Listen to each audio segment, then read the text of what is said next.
Passeuses et passeuses d'espoir, bonsoir, je m'appelle Sou et aujourd'hui nous allons voir 3 clés pour réussir une relation de couple.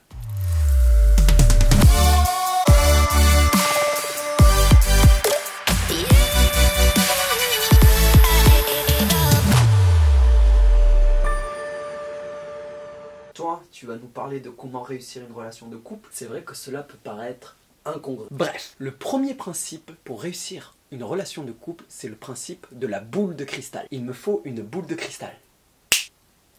Voilà ma boule de cristal pour expliquer comment fonctionnent les relations amoureuses. C'est même pas une boule de cristal. C'était pour le titre accrocheur de la vidéo. Au début, une relation amoureuse, c'est magique. On a des paillettes plein les yeux, c'est beau, c'est l'amour. Mais au bout d'un moment, les paillettes finissent par retomber. Quelle est la solution? Inutile de vouloir danser les maracas. Il faut savoir laisser respirer le couple. Vous ne pouvez pas mettre tout le temps des paillettes dans votre couple. Et au contraire, de manière mécanique, vous ne pouvez pas dire « Ok, tous les 3 mois, je mets un coup de paillettes ». Ça ne fonctionne pas comme ça. L'idée, c'est de mettre de la magie et de la surprise dans le couple, de savoir le laisser respirer et de temps en temps, relancer la machine. C'est vraiment ce principe-là de savoir qu'au début, c'est normal, il y a des étincelles, mais que ça finit par retomber, mais que ce n'est pas grave, c'est normal et que de temps en temps, il faut insuffler un peu de paillettes et de magie dans le couple. C'est le premier principe. Le deuxième principe, c'est ce que j'appelle le paradoxe de la douche. Si vous avez déjà pris une douche avec votre partenaire,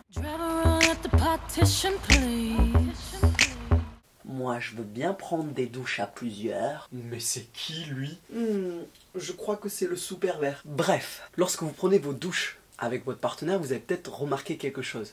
Pour une même température d'eau, votre partenaire a plus ou moins froid par rapport à vous. Elle va peut-être trouver l'eau trop chaude ou trop froide par rapport à vous. Et pourtant, c'est la même réalité que vous vivez tous les deux, mais cette même réalité, vous ne la ressentez pas pareil. Et ça marche dans les relations de couple ou dans n'importe quelle situation. Pour une même réalité, 2 personnes ou même plusieurs personnes ne la vivent pas pareil. Et l'important, c'est de savoir que c'est, encore une fois, normal. C'est pas la peine de dire l'eau est chaude, l'eau est froide.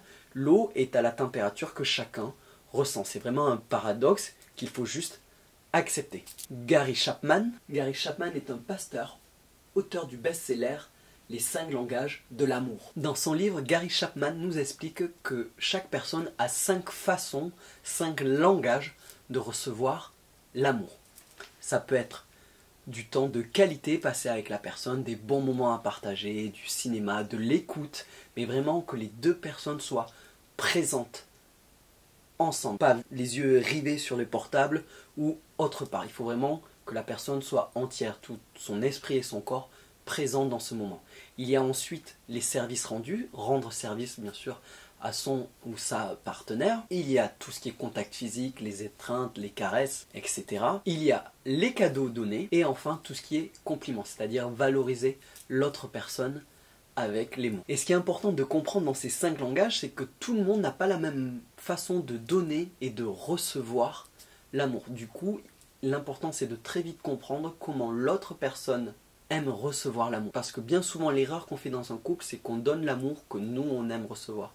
Mais comme dans le principe de la douche, la réalité n'est pas la même. La personne peut aimer recevoir l'amour d'une certaine manière et la donner d'une autre manière. Donc ça, c'est vraiment un point important, essayer de comprendre comment l'autre aime recevoir l'amour. Et de ce fait-là, on n'est pas des Legos, on n'est pas complètement compatibles. Moi, j'aime bien les Legos. Ok. Et de ce fait, il y a toujours des compromis à faire et à bien comprendre qu'on a des langages différents. Le troisième principe à comprendre, c'est le principe d'équipe. Un couple, c'est tout simplement une équipe. Et de ce fait, pour réussir dans un couple, il faut tout simplement bien comprendre les clés d'une équipe. Que ça soit une équipe de foot, une équipe de volley, ou même comme une danse en couple, il y a le principe de confiance. Se faire confiance, c'est essentiel dans une équipe, que ça soit dans un équipage de bateau ou encore une fois une équipe sportive. La confiance est très importante. Deuxième point d'une équipe, c'est le respect. Chaque joueur doit se respecter. Et dans un couple, le respect, encore une fois, avec la confiance, c'est quelque chose de très important. Ensuite, il y a le principe de solidarité. Dans un couple et dans une équipe, donc, il y a toujours des points faibles et des points forts. Il y a des joueurs qui sont forts et ils sont à un certain poste et ils sont faibles dans un autre. Et pareil pour l'autre. Donc les meilleures équipes, ce sont les joueurs qui vont se compléter. Il va y avoir la confiance, le respect et la solidarité dans l'équipe. Les meilleures équipes de haut niveau ont toujours des moyens de communiquer ensemble.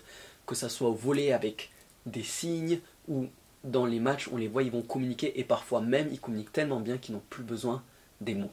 Et est-ce qu'on peut faire des équipes à plusieurs joueurs? En amour ou dans une relation, tout est possible. Des équipes de 3, des équipes de 4, même si la norme c'est une équipe de 2, tout est possible du moment justement qu'il y a ces ingrédients qui sont la confiance, la solidarité, le respect et la communication. Et si je puis vous donner une astuce vraiment pratique pour faire durer un couple, et bien c'est exactement le principe d'une équipe, c'est-à-dire de partager une passion commune. Tout ce qui est activité commune qui va vous confronter à un challenge, c'est vraiment bien parce que justement ce type d'activité va vous apprendre à développer le respect, la confiance, la communication, la solidarité. Donc tout ce qui est sport d'équipe ou défi à deux, c'est vraiment un excellent moyen de solidariser, de cimenter le couple. Et enfin, le dernier conseil qui vient de ce principe d'équipe, c'est l'objectif de l'équipe. Votre équipe, qu'est-ce qu'elle a? Normalement, elle a un projet commun, que ce soit de gagner les championnats régionaux, les championnats nationaux